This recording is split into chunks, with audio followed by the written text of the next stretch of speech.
Look at those two fellas. What up? What up? How's it going? It's going, man. Oh man, look, Jeff's trying to be sneaky here, getting on his own computer. Yeah, I gotta see the notes and everything. Roll with the chat, you know. Man, glad to see you made it safe to Patrick's there, Jeff. Thank you, I appreciate it. Yeah, it was an awesome trip, man. How long did it take you to drive from Austin? 2 days. We had 2 drivers, so we just swapped back and forth and knocked it out. It looked like you guys are in a Sprinter van, so you guys are able to sleep in there and be comfortable. Yeah, we stopped outside of Pensacola halfway through. Went through New Orleans, stopped outside of Pensacola and slept for the night. Got a good night's sleep. Picked it up the next day. Cool, man. Yeah, it was perfect. Man, I'll tell you, every week we think we have this technical stuff sorted out and it goes to showtime and it doesn't work. We had it working, but not with the right link. And now I can't get it into the group again. So Can you make me a host? I can. I honestly think it's better actually get people on these Zoom calls because it forces them to participate a little bit more. Ooh, call them out. Because on Facebook, you can just sit there and be radio silence. That's true. That is true. Let's see here. Sorry, guys, just trying to get the final setups here. We had to restart the call right before the call. All right. Okay. I don't think I'm host yet. No, I sent it to you.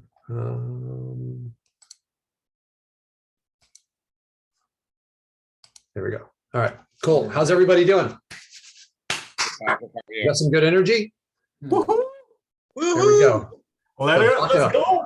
Look at Tom Martin. He is actually exercising while learning. Cool. How's everybody else? Got Greg Adams, Craig, Florida, Brian Jones, Vadim. Sorry we couldn't. Gosh, tell you, man. All right. Who's got some wins? Who's got good stuff going on? You ready? That's it. This is a lot easier now because you say do. Rafael Santana. You got wins or is it just background? I'm gonna mute people because they can get muted on the way in. Rafael, we weren't sure, but we think that might have been some background babble. Who's got wins though? Nobody has wins? Am I not doing a good job coaching to create wins? No, I didn't have any wins this week because last week I was in Puerto Rico on vacation. So it was a good time. At least I had a good time. Yeah, I mean, that's a win, right? That's a win. There's a big conference that's about to go down over there I think that's actually in Costa Rica. Okay, cool. So I have some wins, but I was letting others go. Come on, you guys. Nobody else is winning. Right? Low activity. I love it when you guys are active. I really want to move this to being like more of an active call where we're kind of like not necessarily where everyone's like chatting, but like being active in the chat feature. I got one in the chat. Emery saying on the road right now, but got a quick win. Sent out 8 GMBs, wrote 30 pages of content, and started a new book. Congratulations, wow. Emery. Very cool. Very cool. On the road, or you would participate. I had a win. I got to spend a little time with someone from the group. We went to a soccer game this last week. Will Gill, got to meet him. Really cool guy. And I know that he had like 7 GMBs that I don't know if he received the codes for or went live, but it sounds like he is getting some success there and really moving things forward. I know at the beginning of the year, he was at 2,000 a month, and now he is at 8,000 a month. So he's 4x his income over the last 3 months. It's been great to get the next round of accountability groups started. So that's cool. I hope you guys take full advantage of those because the ones that have, it seems like it's made a huge difference for them in the past. So, so we got Craig, got an address for a GMB, small win, small steps, brother. We got to start somewhere. Yep. Okay, cool. Yeah, if we are through the wins, oh, you had some, I got some Spencer. wins, Go ahead. man. Come on. You know, Come on, I'm bro. every day I'm winning. on. It's getting so bad now. I just have to start writing this stuff down because I can't keep track of it. Honestly, like I had the conversation about this, and it just seems like the more often it's happening, the more you just get used to it. $1,000 sales are just coming. So we rented out another couple sites, 2,100, and recurring revenue coming back to me every month now. GMB stuff for an additional 1,600 and a website build for 35. So that's since last call, and honestly, Crushing man, it.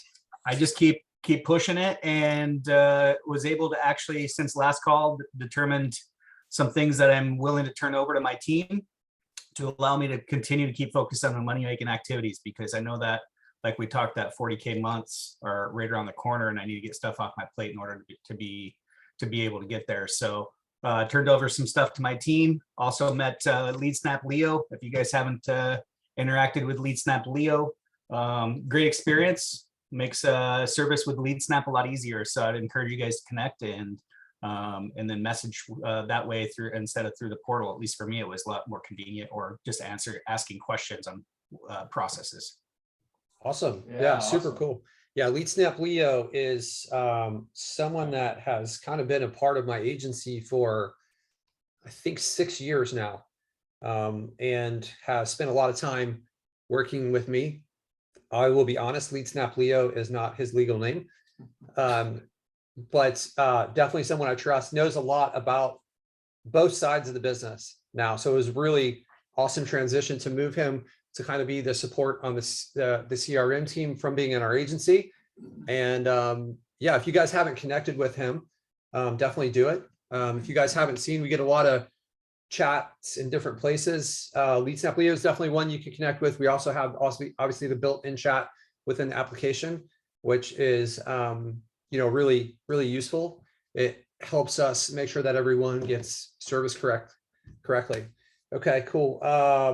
Congrats on that stuff, Spence. I got a win.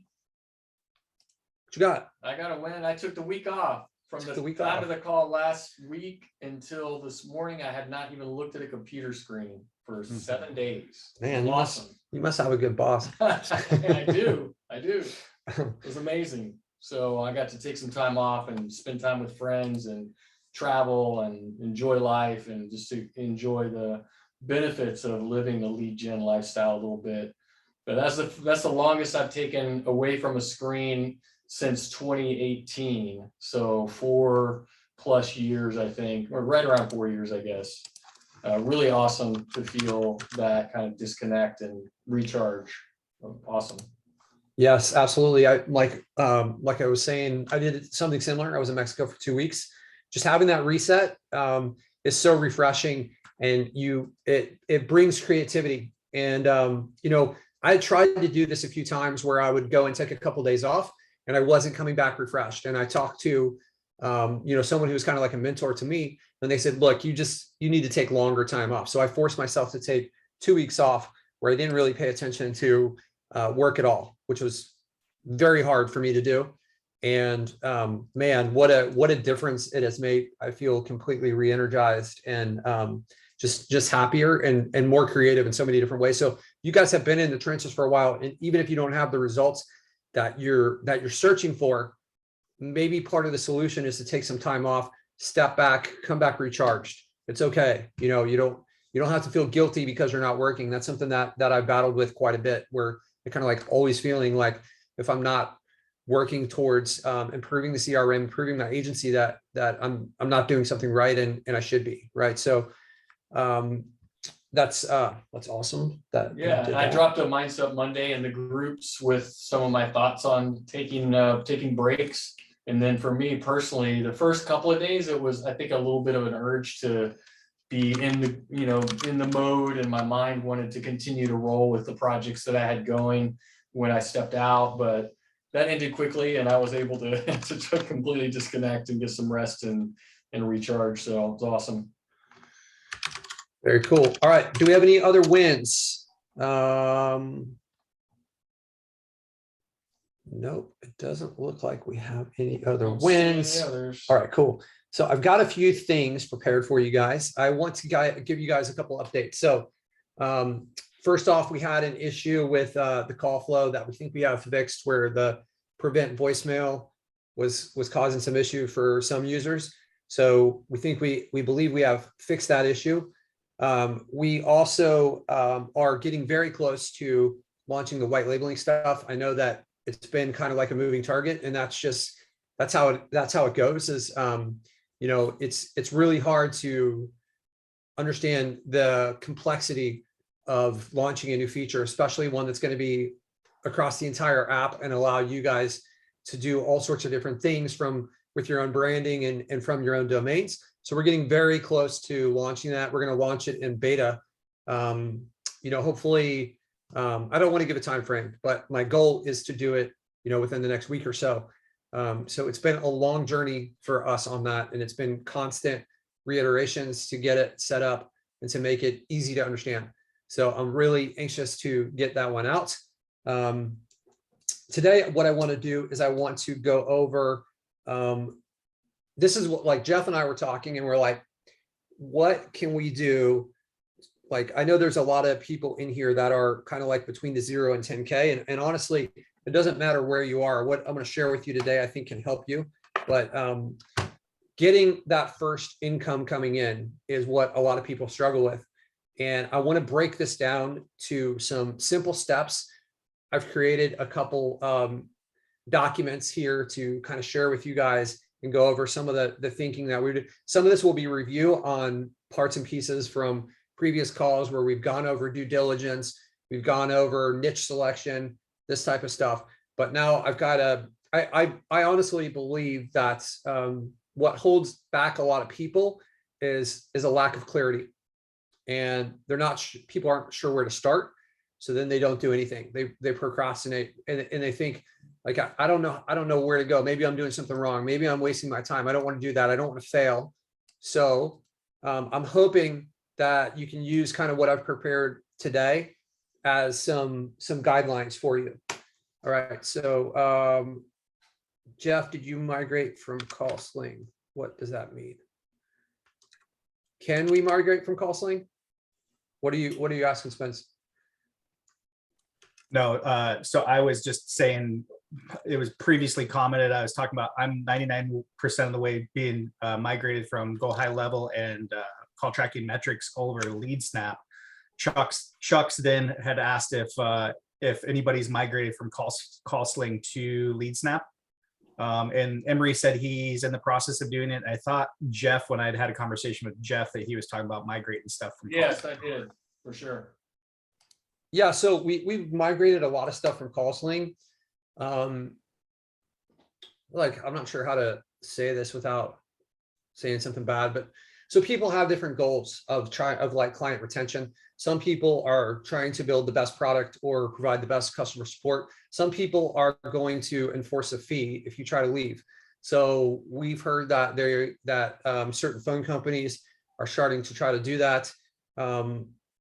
We understand, like, how frustrating that can be. We're doing our best on our end to help.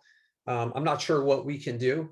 I'm not sure, you know, I'm not an attorney, but I know that there are like FTC rules that say you have to allow porting. I'm not sure if the fee in being imposed on a port out is, I'm not sure if that's legal. Maybe it is, maybe it's not. I'm not sure. Like I said, I'm not an attorney. I would say to anyone, like, you know, a lot of you guys might find yourself in that situation from the past, and you realize, like, hey, maybe we shouldn't be. I wish I wouldn't have signed up for that company. And you know, you have my commitment that I'm never going to charge a port out fee from our phone system. Like, I'm willing to sign anything. That's just not the way I run the business. What I want is I want to build the best product, provide the best value, and not be the reason why people stay. Like the same with my Legion agency. I don't have anyone under contract. They can leave anytime. We just rely on the value that we provide week in, month in and month out to keep people with us, right? So for those of you that maybe are aware of other people that are getting started and maybe exposed to any type of phone system that would be willing to take such tactics, maybe let them know let them know that there's alternatives, right? Let them know that there's other options out there where people don't use those type of tactics.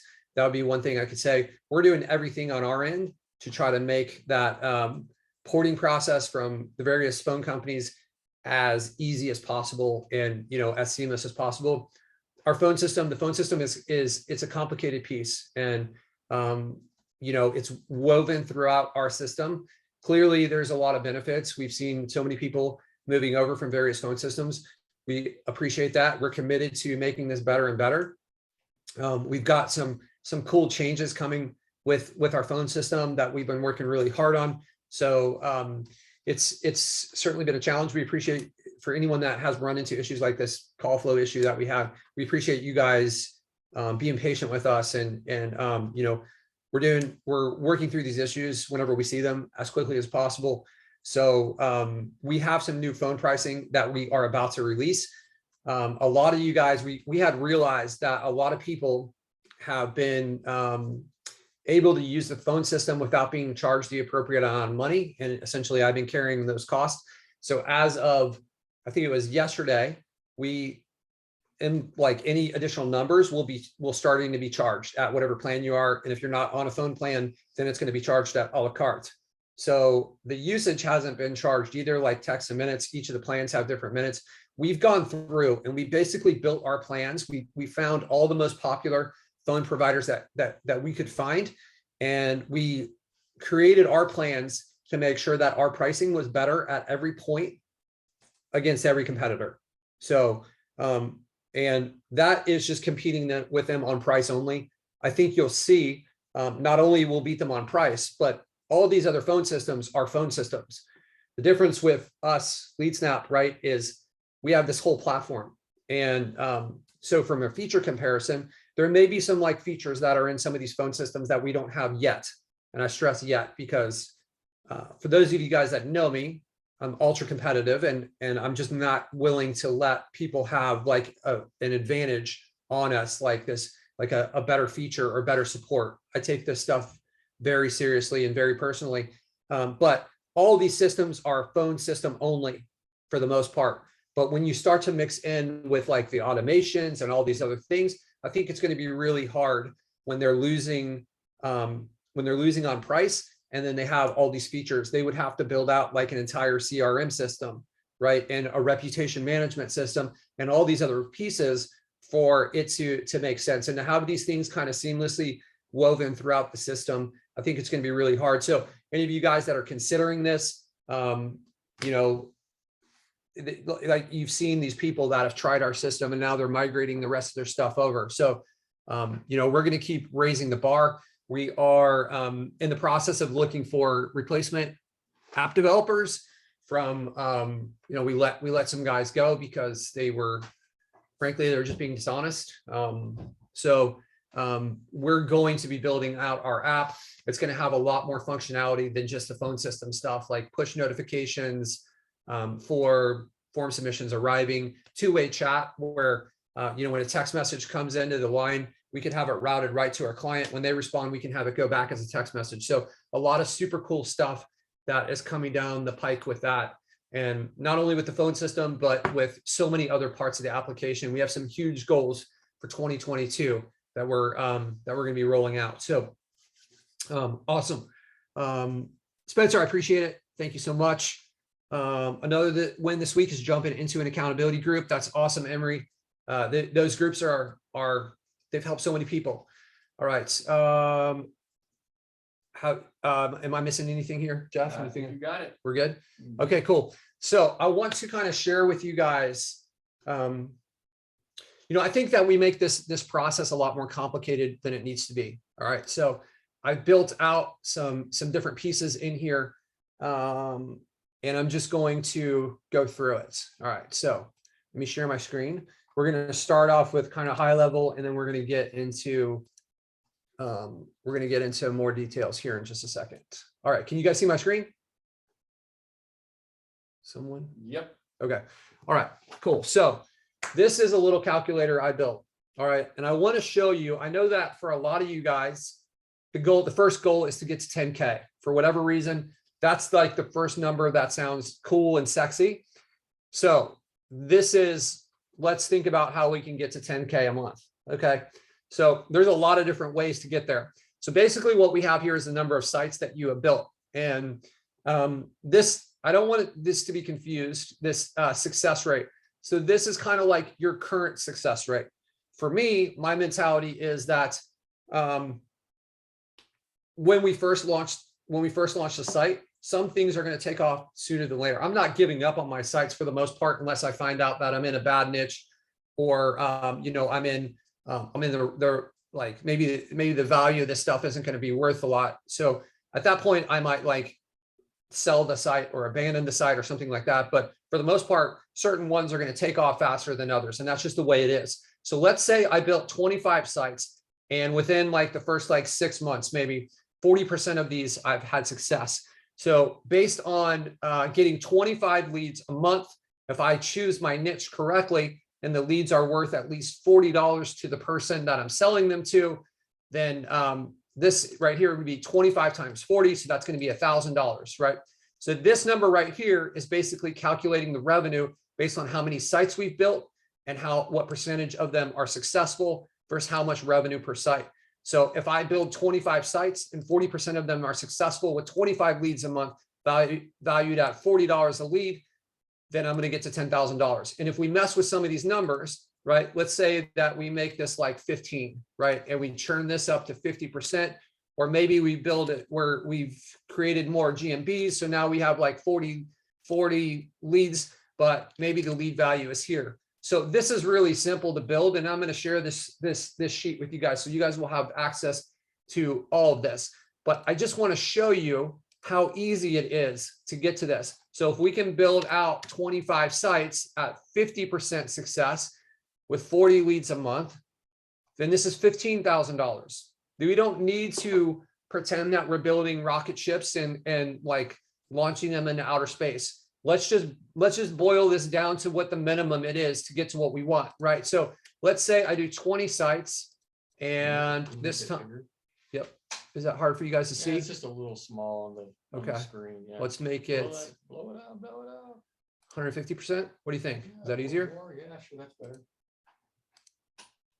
All right. Better. That's almost hard to look at for me. All right. So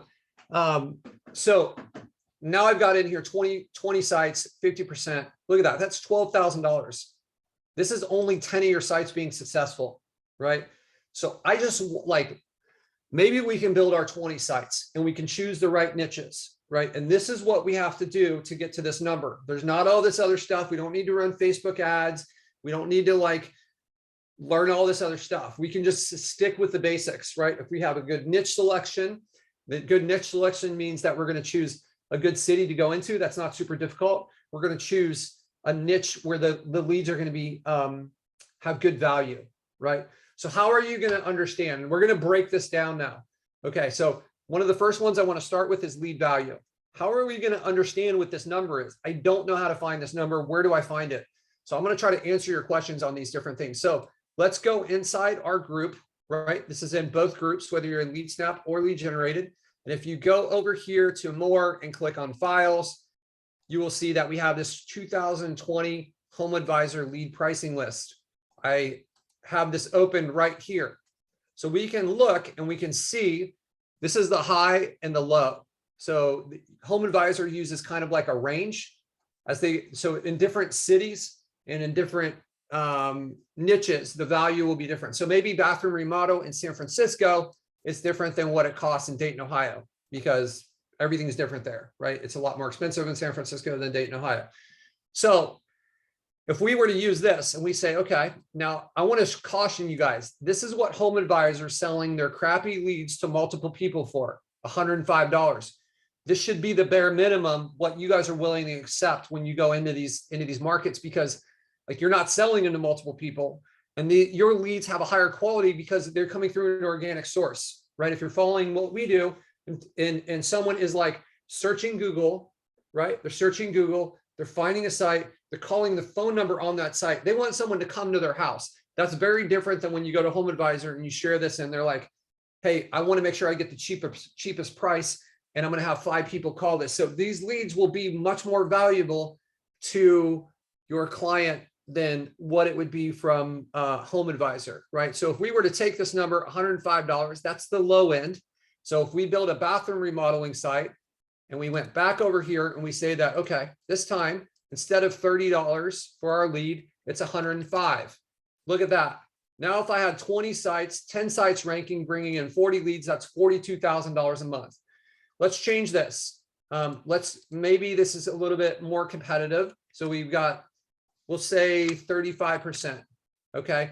And maybe it's going to be hard to bring in this many leads a month. So we'll say 25. What if we said 15? Look at that. That's $11,000 a month for 20 sites. There was a contest to build 10 sites in 24 hours. We did it. We built 10 sites in 24 hours. Can you guys build 20 sites in the next 30 days and choose the right niche? What does that look like? Obviously, in 30 days, that's not going to be your revenue because it's not going to instantly rank. That would be great, but I don't know that that exists. Okay, so now we've kind of like came up with this lead value. We have this success rate. It's a guess. We don't know exactly what it is. Don't get hung up on it. Just kind of use numbers in here. I think you can be conservative and say 30%. That's fine. Like, it's probably going to work out better than that. If you follow our training, you do our steps, I think you're probably going to be closer to 50 or 60%, but it might take some time, right? Okay. So what are some steps that we can do to get here? Okay. So here's some basic steps that I've laid out. And, you know, I'll be honest, I did this in like half hour. I could probably add in a bunch of sub steps, but I want to give you a high level overview because, again, my premise for this call is really, I think people they procrastinate because they don't know what to do, right? So the first thing we want to do is we want to select a city and a niche, right? And then we're going to do some keyword research on that. We need to do some niche research. So the keyword research, I want to find out what the best keywords are because that's going to determine my whole strategy for how I build out my sites, the domain I choose, the pages I build, the content that I talk about, the names of my GMBs. Those are all going to be based on my keyword research. You'll see that I've got kind of this description column here, and I also have this dependency column here, right? So if we kind of say that this is this is like the header column here, right? So you can see that my niche research is going to have a dependency on my keyword research. I need to understand what kind of keywords I want to target when I start to look at the niches, right? And when I buy my domain, I need to know what the best keyword is. You can see right here, the description, best keyword used in the domain with the city. So for instance, if I determine that my best keyword is kitchen remodeling and I'm in Dayton, then my website might be kitchen remodeling Dayton, right? Some of the tricks that you can do, change the order around. Some of these domains are going to be missing, like kitchen remodeling Dayton might not be available, but Dayton kitchen remodeling might be available. You can always add the abbreviation on for the state. I know some of you guys watching this are outside the United States. You can come up with your own variation on this, right? So it could be kitchen remodeling Dayton OH or Dayton, Ohio, right? So I can just keep on playing with these. You can look at, I limit mine to really the .com and the .org. So if the .com isn't available, a lot of times I'll go with the .org, right? So the GMB post. So this is not a post on your GMB. What this is to get a GMB. So you're going to make a post on Indeed, on Craigslist. You can use Facebook groups, all these different methods. You could drive to an apartment complex and talk to people, right? Find a way to get the GMB. That's what that is, because you can see that there's some other, you can't verify, you can't optimize. Actually, missed a box here, right? You can't optimize the GMB until you have the GMB post, and you need the GMB verified on this one, right? Okay, cool. Then we need the site. We need to, let's kind of step back. So we got the post to try to get our GMB.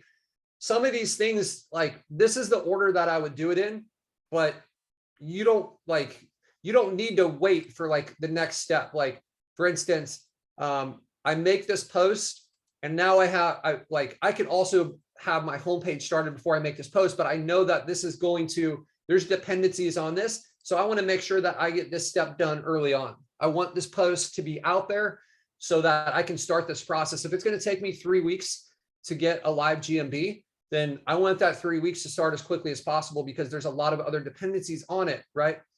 But so I make the post and I've got the homepage. Notice that I've got like send out the GMB postcard here.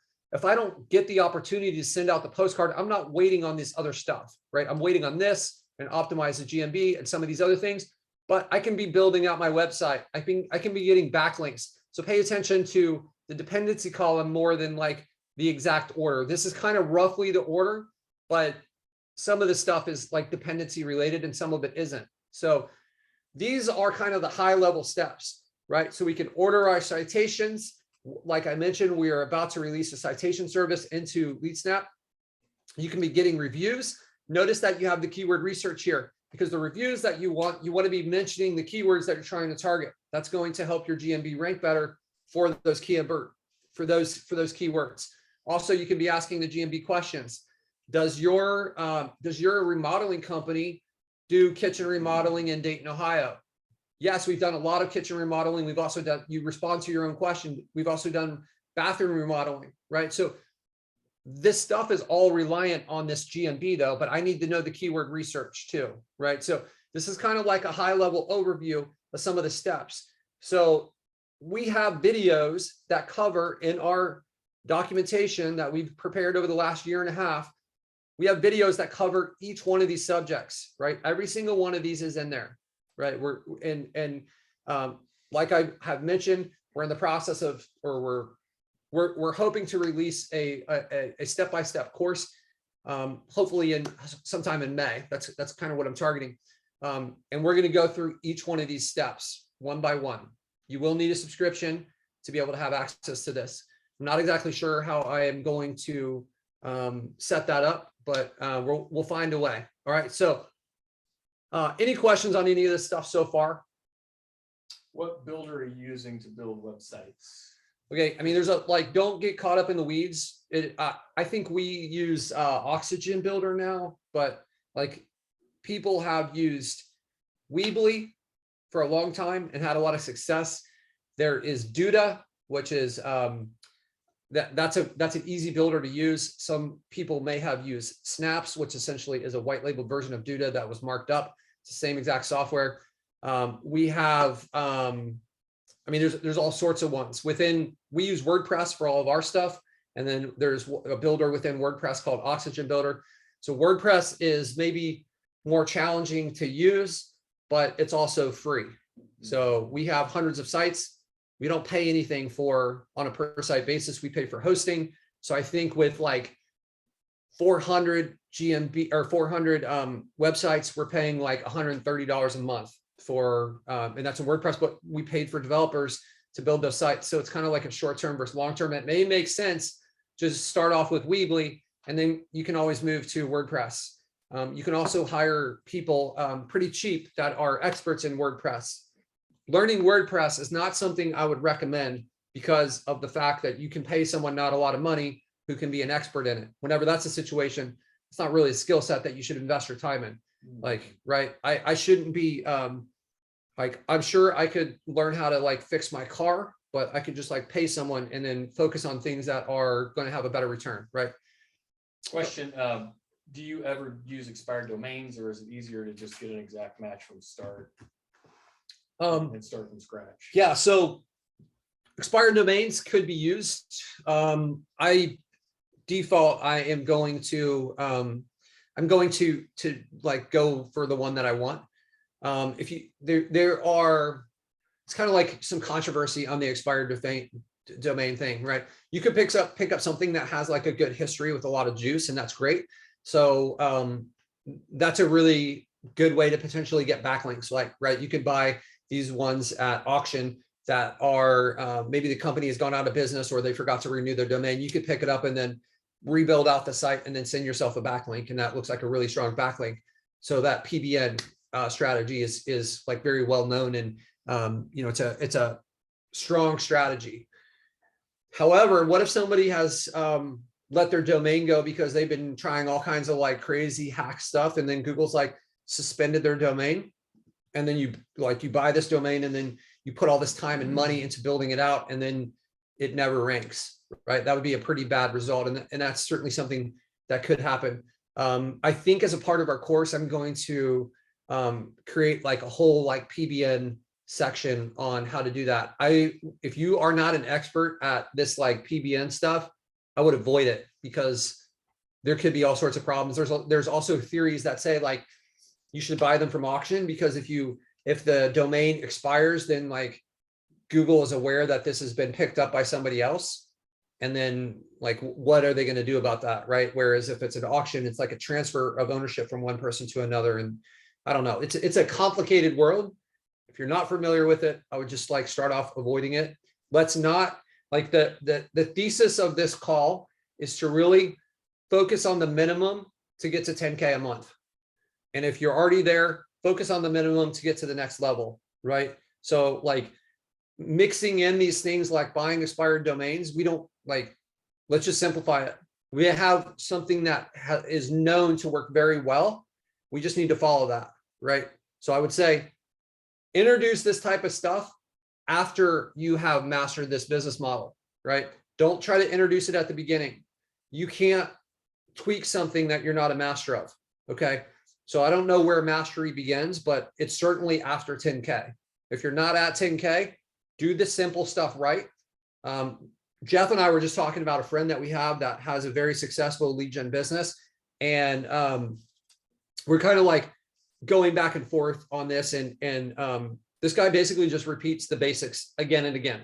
That's all he does. Doesn't even consider any shiny objects. Doesn't consider. If you wiggle a shiny object in front of him, it doesn't even phase him. He's just like, nope, not even gonna look, not even gonna pay attention. That's not for me. I'm just gonna basically repeat the stuff that I know works again and again and again. He's like, crushing it. Absolutely crushing it. Yeah. Right.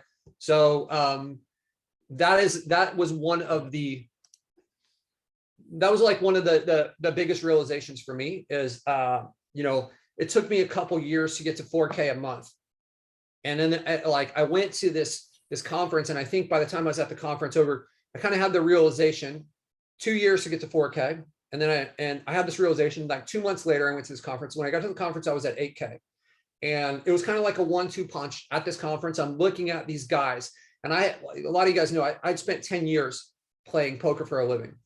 And I was constantly faced, while I was playing poker for a living, I was constantly faced with people that I felt were just like way smarter than me. Like I was like, what did you do before you played poker? Oh, I like graduated from Harvard Law, and then I did this. Or I'm like, what do you do? Oh, I'm a heart surgeon. And I'm like, holy cow, man, these guys are like brilliant minds. And I went to this conference, and I'm talking to the people that are crushing it. And I'm like, these guys are not smarter than me.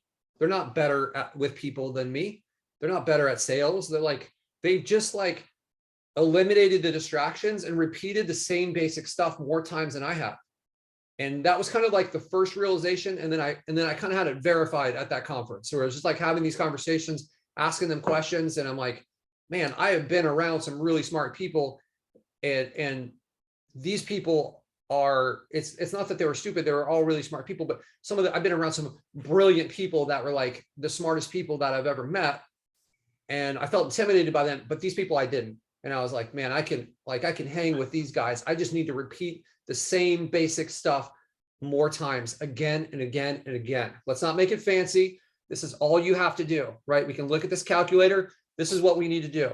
We're going to look at this. We're going to build our sites. We're going to choose the ones that are going to have a high cost, which means we have to get less. A lot of times, I want you guys to pay attention to this. Let's look at some of these, and let's just see if there's a pattern here. Do you think it's easier or harder to start a bathroom remodel company or an appraisal company? Let's look at the lead value here. $24, $104. $105. This person probably has a license. They have had years and years of experience. They have a crew. They probably have multiple people on a crew. To do a bathroom remodel, they might have like a floor guy, a shower guy, a countertop guy, all these different people that are part of their crews, right? This is installing antennas. I don't know if that's on top of a roof, but I can imagine that you could learn that skill pretty quickly. The lead value is $17. This is an architect, right? You have to go to school for that. That is a hard thing to do. The lead value is $103. Okay. So that's the first thing. It's like the easier the business is to start, the cheaper the lead value.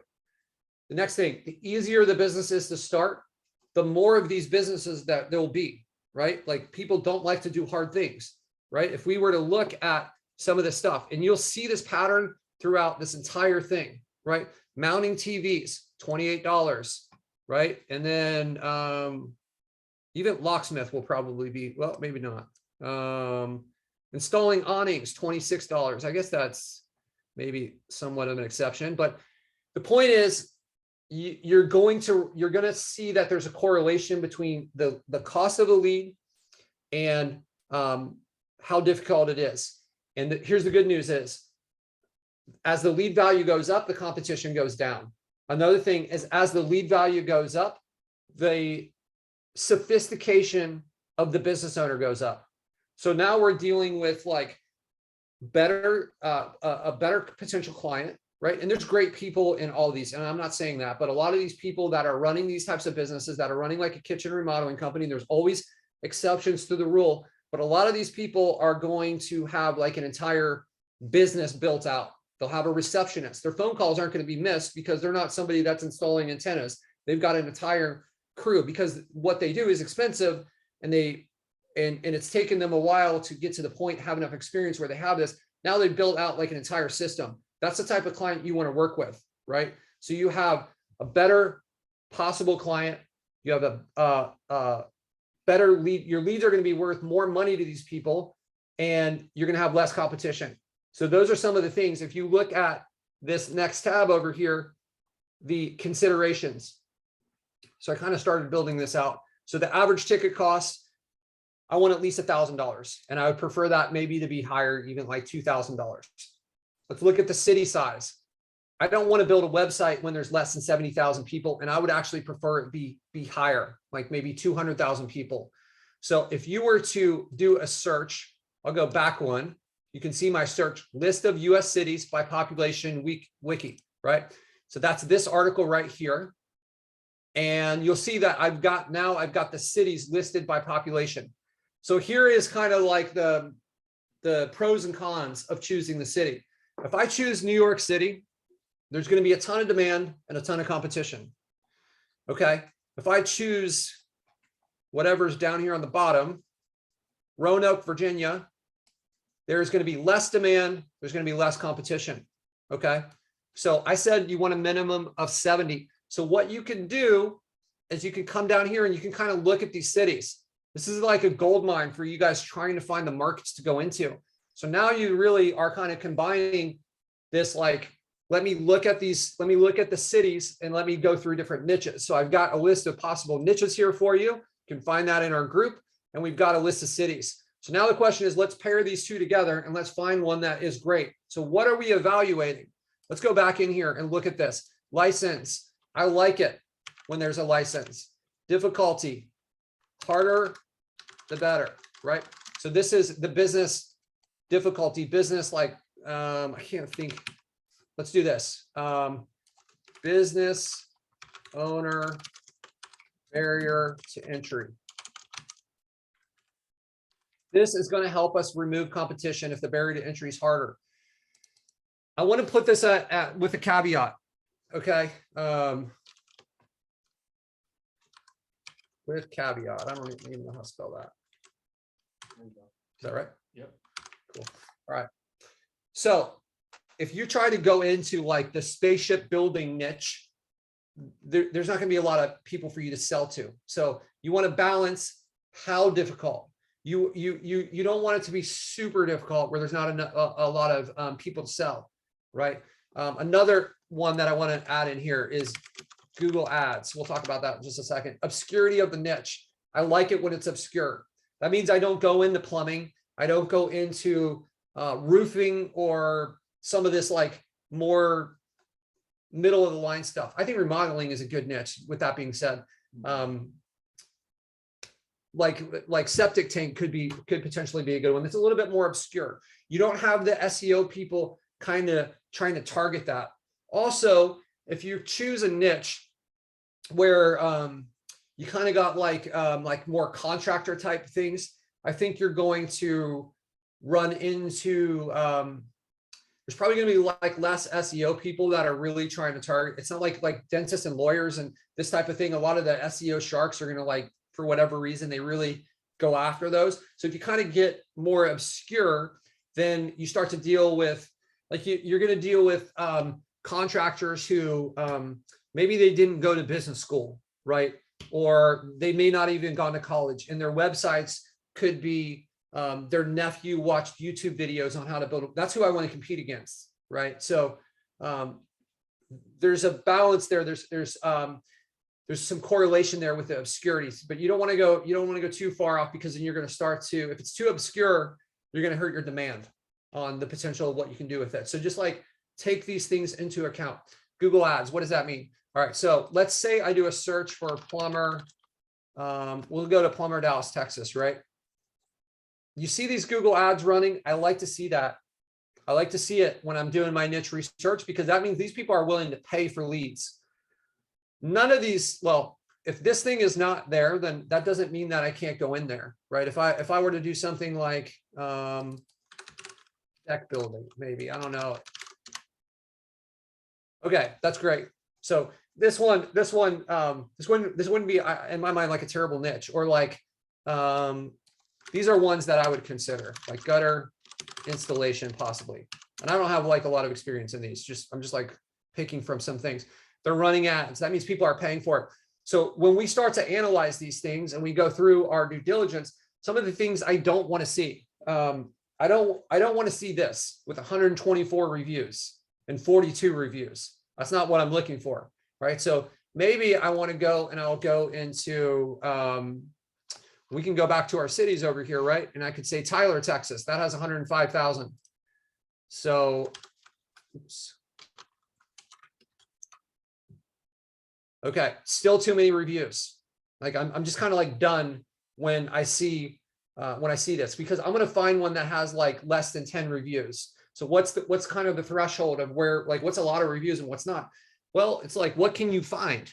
Like spend some time doing this due diligence where you're kind of doing these searches, and you can be going through here and looking at these things and saying, oh, okay, let me go do one of these. And you've got so many on this list. And this list is by no means like the complete list of niches, right? I would avoid these like garage type things, especially like garage door installation, repair, locksmith. These ones are kind of known to be spammy and hard to deal with Google, right? You can see here like deck or porch build and replace, right? That's a $73 lead, right? So if I were to go back to my calculator and I put this in here and I had the lead value at 73, and you want to make sure that you pick out a city that is going to have decks, because not all cities, for whatever reason, like it's not always a popular thing. This is very doable for a city that has 250,000 people. I think you could easily get 25 leads a month, right? So let's choose, here's one that I know is in that range, Fort Wayne, Indiana, 263,000 people. So I could go over here and say like, maybe I'll choose like deck. Look at this. Like, here's another thing is like, when you start typing and then Google completes it, they're doing that because those are common searches. And that's kind of like a clue, right? So I'll just say Fort Wayne, right? I'll spell it right. You can see there's ads. All right. So we keep running into this, and it's just going to take you some time to dive into this. You can see how quickly we can go through this. I can go right down to, I would stay away from North Las Vegas. I would also pay attention to the demographics a little bit.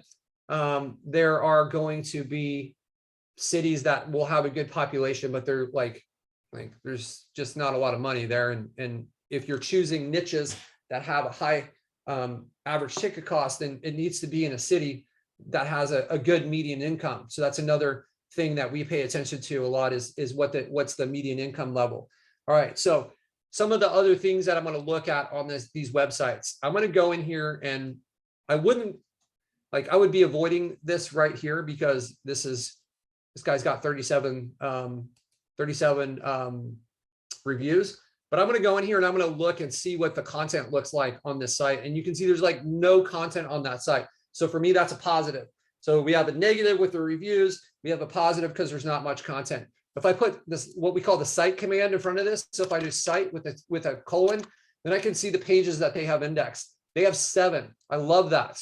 That's what I'm talking about. I want something that has like less than 10 pages, because my strategy, I'm going to beat these people in all the categories that I know matter.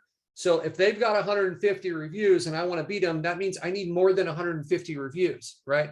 But if they have 7 pages on their website, then to beat them, I need 8 pages. One thing I want to point out is I am not going to, like, when you do the searches the way that I'm doing them right here, this is Google picking one spot on the map, right? This does not mean that this is the best company. At this particular location, wherever they randomly chose, probably somewhere near the city of the middle of the city, this company is first. But I'm not in that location, and they're just picking somewhere that matches up with this search, right? What you need to do is you need to run the heat map, and that would absolutely be a part of my due diligence. And I'll give you an example of what that looked like. So I'm going to go to google.com/maps, and I'm going to take this company here, which is Simply Decks and Stuff, and I'm going to find them in here, right? So Simply Decks and Stuff. You can see right here, this is their company. This is them, 37 reviews. So I can run a heat map on any company. I don't need to have them added in.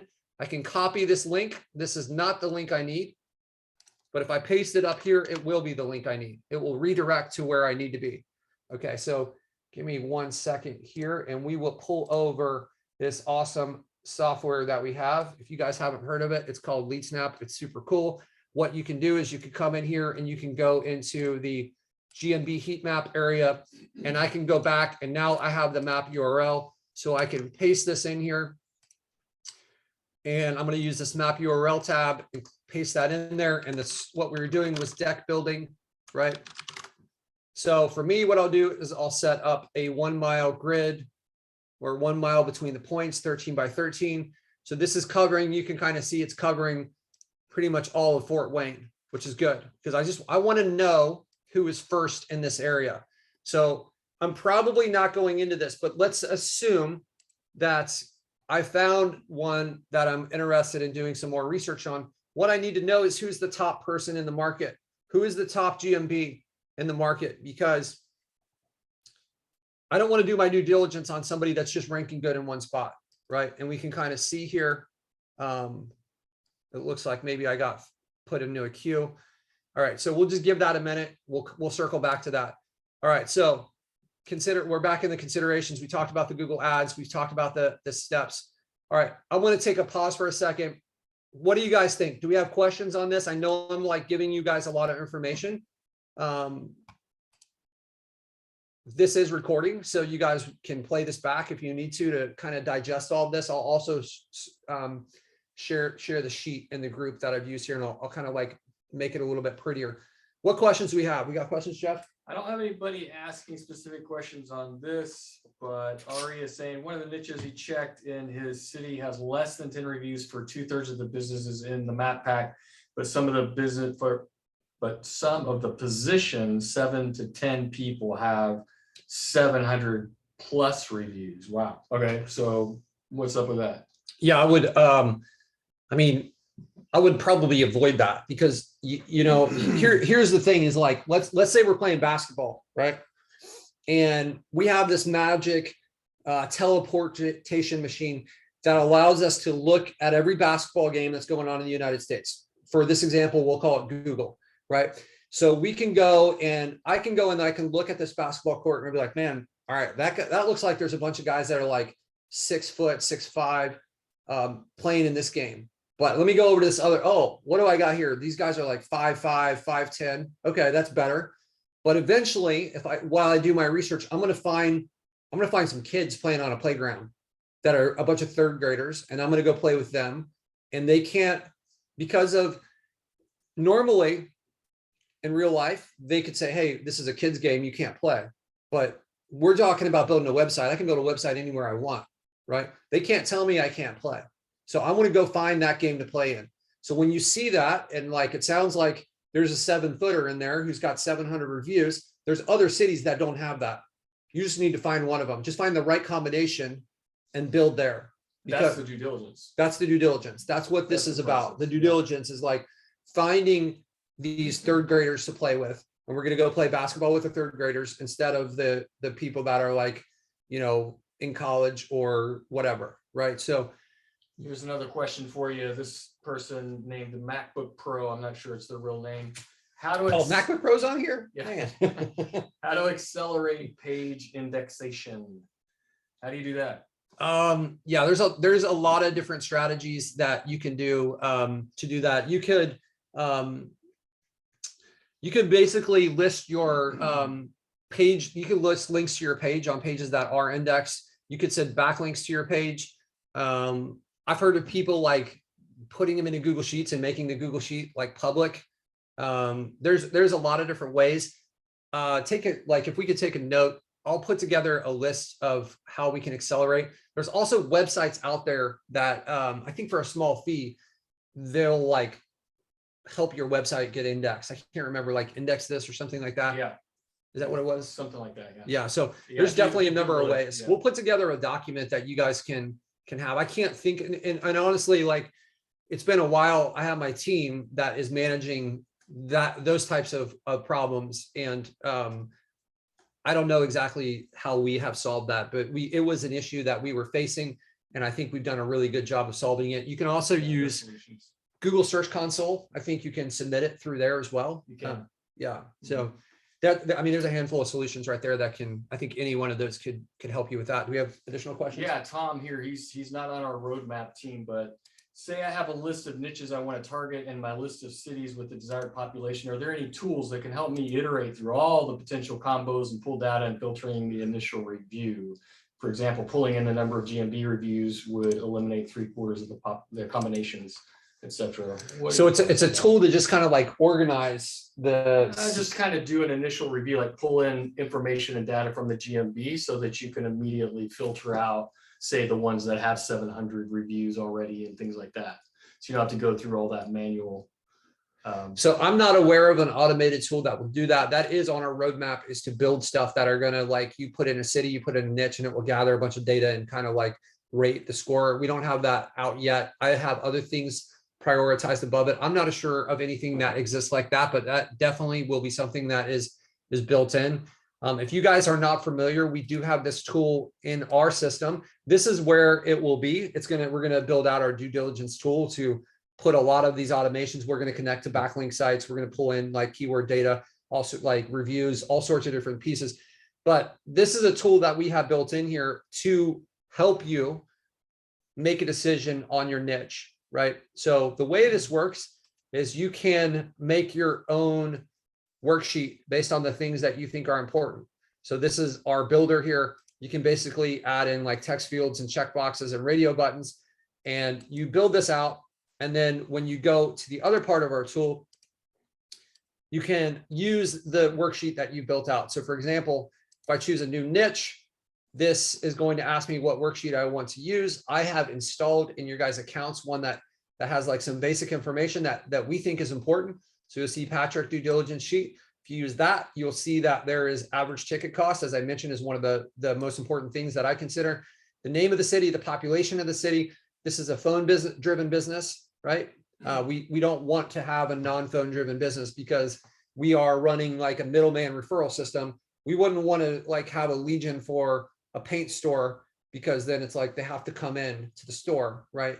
With the phone driven business, like a remodeler, like they're going to usually come out to the house, maybe show you some pictures and talk to you there, right? The competitors, so this is like analyzing the competition. So you've got your competitors' names, the website address, how many citations they have, how many backlinks they have, how many pages, how many reviews. One of the things to think about that I forgot to mention is, did they have the keyword in the domain? Or do they have the keyword in the domain? Do they have the keyword in the GMB? Because if not, I think there's an opportunity there. So you see they have Dex. This guy might have it over here. I can't see, his name is running off, but that might be Deck Builder. So if this were like Fort Wayne Deck Builders, then that would be worse, because they've have like a optimized GMB name. I would not name my GMB that, but I would get those in there because it looks like a lead gen and Google hunts those. So you could do some sort of mixture like elite deck builders of Fort Wayne, premier deck builders, right? Like something like that, that has like an element of branding while kind of maintaining a little bit of a generic so that we could switch between contractors and kind of make it work for anyone. We got more questions? Yes, we do have quite a few. Sarah is asking, how many heat maps would you run for one business? Like, in other words, how many different keywords before you would make a decision on how to move forward? I would probably look at 2 or 3.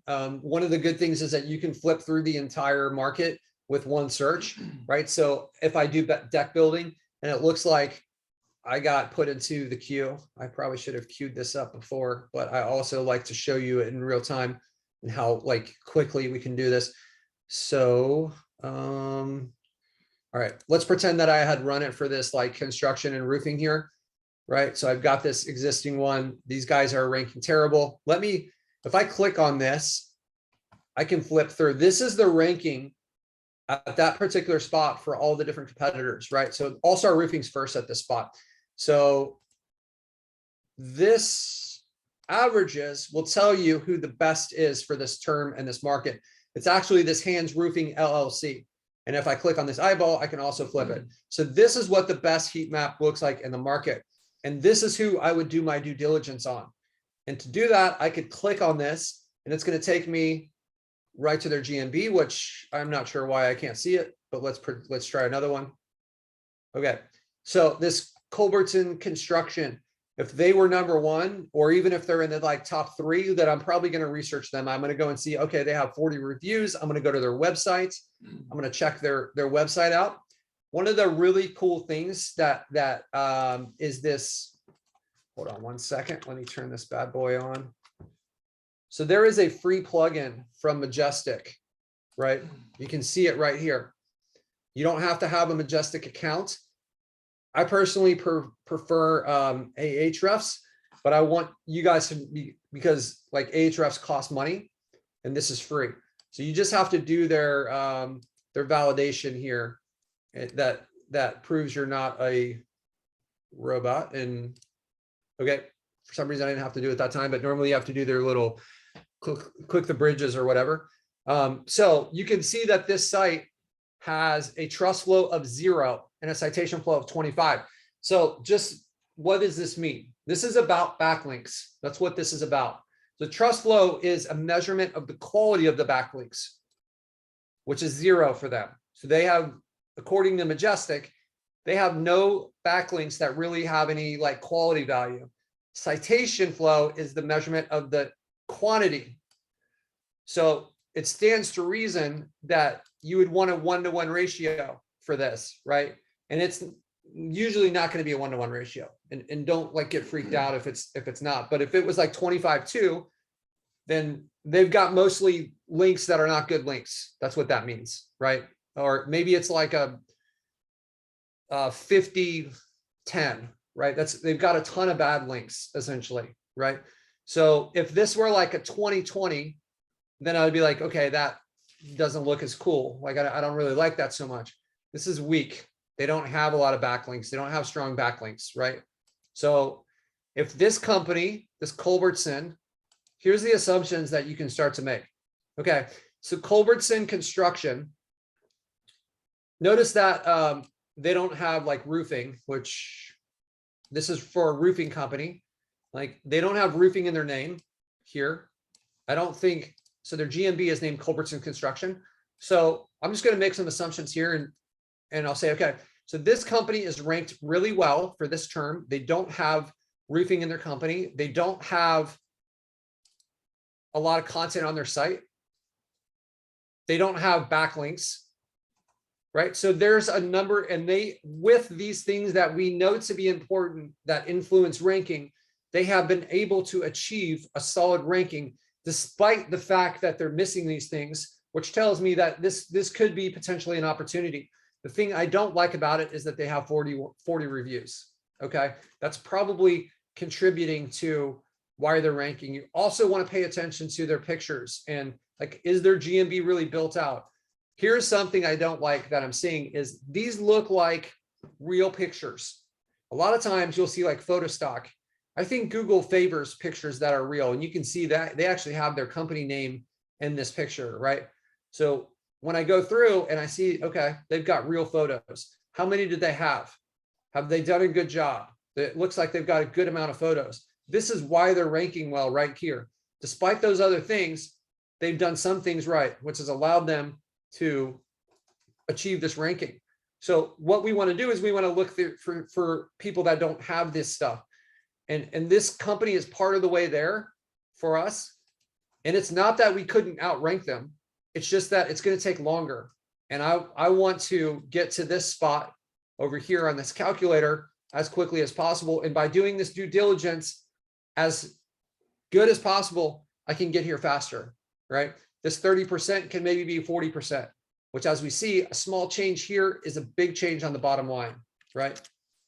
That's a 40% increase right there, even though we only went up like, what was that, 5%? I don't know if it was at 35 or 40 or 30 or 35, but it makes a big difference. So like the quality of your due diligence is absolutely going to affect this. And if you guys can take what I'm telling you here and just build out, like maybe start off with 10 sites, do these steps that we've lined up right here, go through this. It's not as complicated as a lot of you guys are making it. Just get out of the background music, out of the way, do the minimum, do the due diligence research, go through these steps, and we can get here faster. I want more of you guys to be in this zone here, right?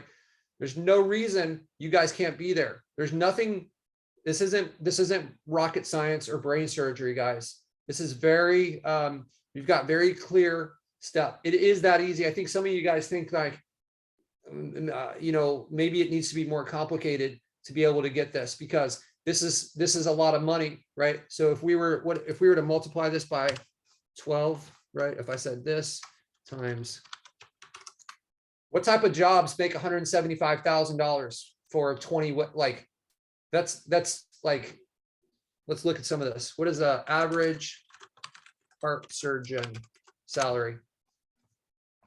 Okay, well, they're up there a little bit further, but you get the point. We're almost halfway there, right? So I think a lot of you guys think that this is so much money that this needs to be more complicated than it actually is, and that's not the case. You just got to get that out of your head and realize how simple this can be.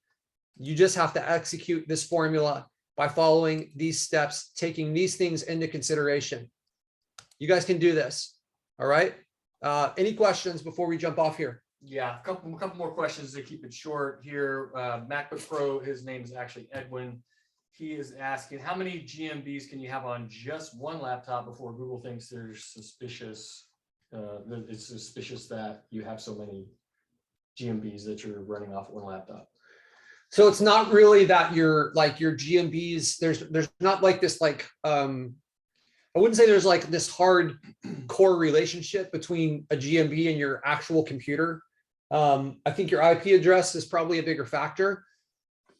One of the huge advantages to our software is the GMB management, right? Where you can add in all your GMBs and manage them through here. And you're like, well, isn't that a footprint? Isn't that like an issue because they're all like associated? Well, no. And here's why, because the API for the GMB is meant to manage hundreds of thousands of Google My Businesses. Google has created this API to manage this for software companies. And by doing this, they never see your IP address. They see it when you create it. And like after you create it, then it's in our system and you make the changes from here. And that's a really good way to do it. There was a time period where we lost our API and we had, I think, maybe 10,000 GMBs in our system at the point. I heard of 0 people that their GMBs got suspended as a part of that. So no people, right? So the GMB API is being used all over the place in other big software programs, not just for people that are like running lead gen agencies and stuff like this, right?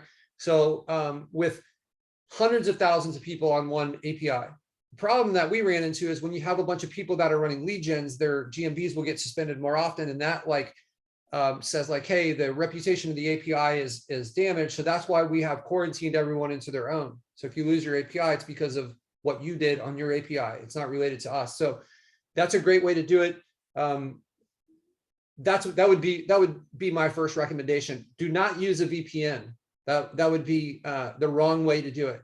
The better way to do it, maybe worse than using LeadSnap is you could basically set up a virtual machine through like AWS. I think you can get it for free, and then you could manage them from there. This could be a way that you could have, if you didn't want to use our software, this could be a way that you could potentially have people logging in. But like, I mean, at that point, you're just making more difficulty for yourself, but it could be a way for people to manage your GMB from outside of the United States, but still having like a static IP address, right? It's also okay. Like Google understands that marketing companies are going to like manage Google My Businesses. So there's not this like hard thing of like, why does this guy have like 10 GMB? Well, like he's a marketing company. He's going to manage GMBs for people all over the place. So I guess I want to just like eliminate what appears to be that like really strong connection between the computer and the GMB for you. And Craig is asking, you kind of answered it. Do we still need our own API? Yes, but can you just go quickly through the process of how we're doing that at this point? Yeah. So what we're doing is we are about to, I think we sent out 45 requests this week. So we're building up our own stock of GMB APIs within LeadSnap. So each person will still have their own, but you may not need to go and get your own because you can use one of ours. That's not something you can take with you if you leave. It would be something that we would assign to your account from the back end. And if you decide that like, hey, LeadSnap's not as cool as I thought it was, then like that API stays with us. We remove all your GMBs and then we assign it to somebody else. So that is what is coming. We are committed to trying to make this as easy as possible to be successful with our software. Okay, cool. Edwin, Mr. MacBook Pro himself is asking, how much do you spend on each site to rank it well, and how long does it take you? And then can you buy reviews? Okay, so multiple questions there. It depends, like how good is your due diligence, because the better your due diligence, the less time it takes to rank. So that is why I really push doing the due diligence and choosing the right city and niche. What was the second question there? I know. Can you buy reviews? Can you buy reviews? How long does it take, and then can you buy reviews? So I think that if you choose like a really good niche, you can start to get leads coming in. Like we've had leads come in within 1 month. I would say our average is probably closer to like 5 or 6 months before we get things really dialed in. With like 3 months, we may be able to get someone on billing, between like the 3 and 5 month phase. The problem that a lot of people run into is that like, if you don't have enough leads coming in, then it's really hard to land a client. And, you need to be like building up these things. Can you buy reviews? I'm sure that you can buy reviews. I am not going to tell you to do that. I imagine that would be a strategy that would be successful, but I don't understand. I'm not a lawyer, and I know that maybe there's legality issues around it. You might want to do your own research on that. But my opinion is that if you were to buy reviews, that could be something that would be advantageous to your Google My Business, or, maybe people in some of these cities, or like maybe you can, if you have an existing client, you should be getting them to potentially get the reviews for you. There's a product, the reputation management part of LeadSnap can automate that process for you, right? And then Jay Hunt is asking, he's found some suspicious backlinks on his site. Should he disavow them? I guess it kind of depends on the impact that it's having, and that would definitely be like an advanced topic. Are there like 20 of them, or are there like 1,000? Like if there's 20, then I'd probably just let it be. If there's 1,000 and it looks like maybe somebody has tried to attack your domain, then maybe that would be a better strategy. I'm not like an expert disavower. I've done that a few times, but honestly, I haven't had to do that. But like I would be looking at all the other factors and seeing like, does it seem like everything else is well aligned and I'm not able to perform? Maybe at that point I need to like go and remove some of these links, but it would be kind of like the process of elimination.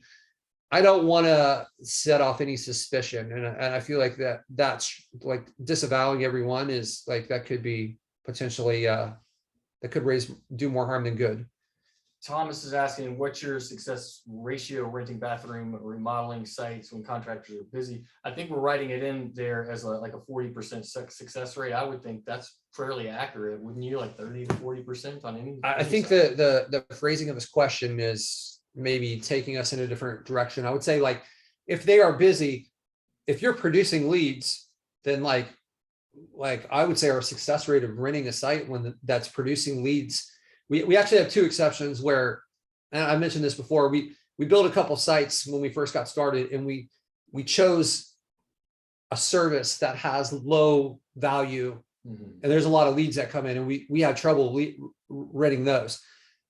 Apart from those, whenever we have a lot of leads coming in and it's for something that's valuable, I would say our success rate is like 100%, right? So if you can get it to that point, then this 40% isn't a question of getting the site rented, it's getting the site ranked. Yeah.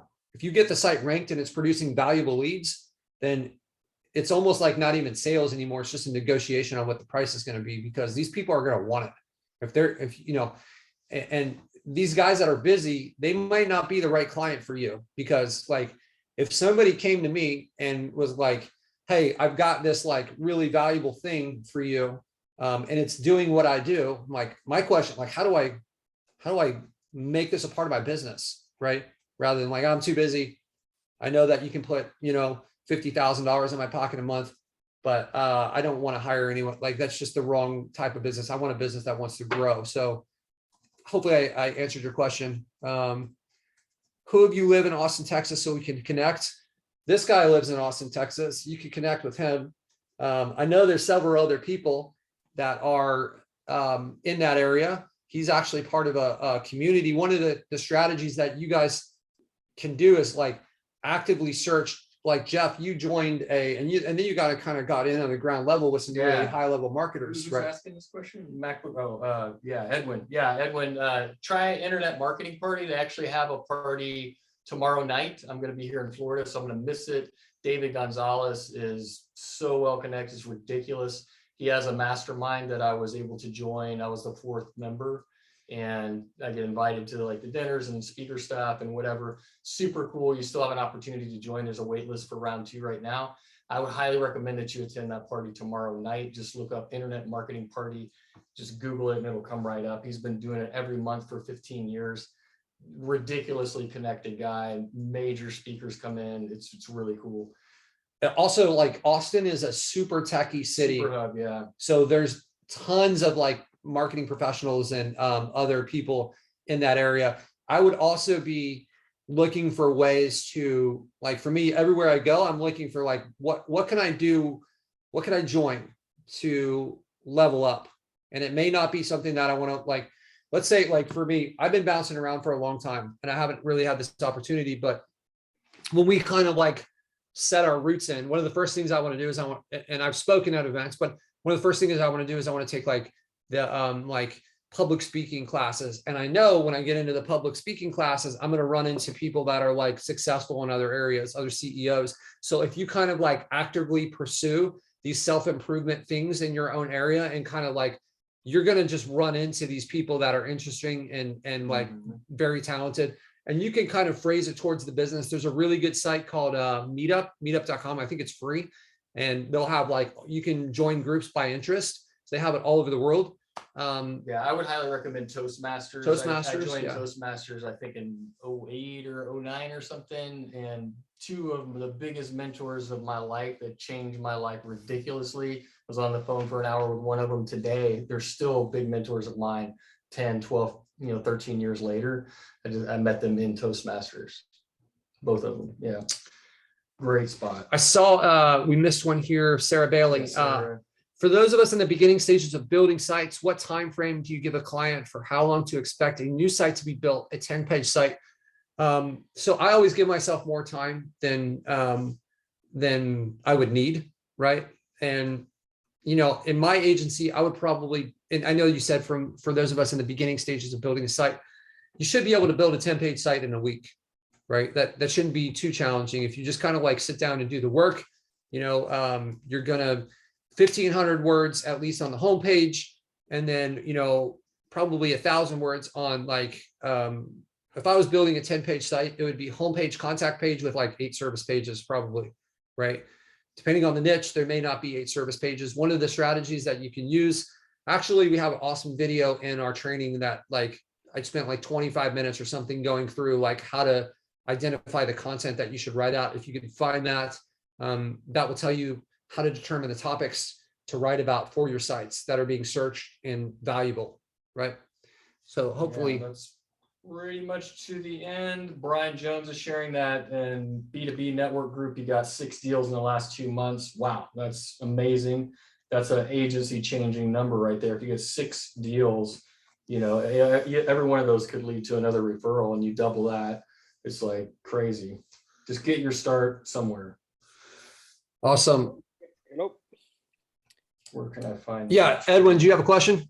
Yeah. Can you say again you say internet party or something? Internet marketing party. Here, I'll put it in the chat, Edwin. Okay. Thank you. You're welcome. Okay, guys. So I would love on the Facebook chat for you guys to do 2 things. Like there's no charge to be a part of this group, right? But there is we don't charge any cash. But here's what I would love for you guys is at the end of these calls within the Facebook group, I would love to, if you guys got some value from this, let us know. Share your biggest takeaway, not in the Zoom chat, in the Facebook chat.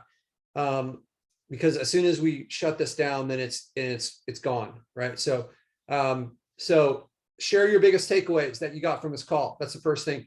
The second thing is, if you know somebody else that is in this industry, we would love to have them be a part of our group. And if they're already in the group and you think they would have gotten value from this, just tag them on this and say, hey, check out this call. We haven't done any ads or anything. We've got like, 800 and something people. We love that you guys are referring this. It makes us feel like what we're doing has value. We appreciate that. So as always, you guys, let's do some stuff. We didn't have a lot of wins this week. We have these like kind of like up and downs, right? I would love to hear some big wins next week. It doesn't have to be like I closed a deal. It could be like, hey, I built my first few sites. I've chosen my niches. What action are you going to take during the next 7 days to help move your business forward, right? This is the time that matters, is like, we've got the classroom. Now it's time to go execute. If you don't go and execute and you come back to the classroom, it's going to be harder for you to learn. Most people, you're going to learn more by like getting into the field and like actually doing stuff. You don't have to do things perfect. You're not going to do things perfect, no matter how long you sit on the sideline and analyze this. It's a mistake for you to not take action. So let's take some action this week. You guys have an awesome week. We will see you in the group. We appreciate you guys. Take care, my friends. Adios.